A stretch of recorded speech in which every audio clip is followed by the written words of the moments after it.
It's Alex Herrera with Tachiz Travel in Costa Rica, and today it's our fourth night of glamping, and we got an upgrade to the master suite on top of the island. Please follow us.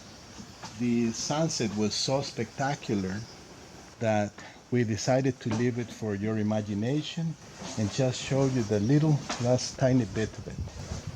So this is glamping, as you know, glamorous camping in Costa Rica in a very authentic natural setting with a 360-degree view of the entire island and the islands beyond as well.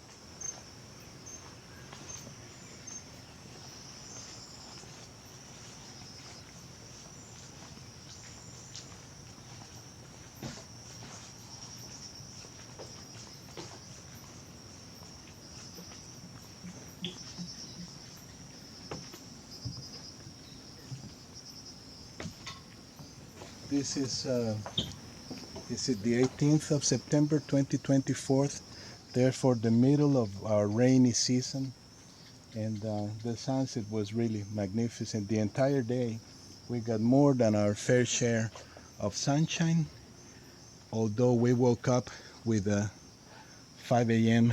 Rain tropical shower, which was magnificent. So please talk to us about your wishes, and my brother Francisco and I will be sure to match you with the best obtainable options in Costa Rica, for we continue to focus on creating adventures of a lifetime here in Costa Rica for your enjoyment.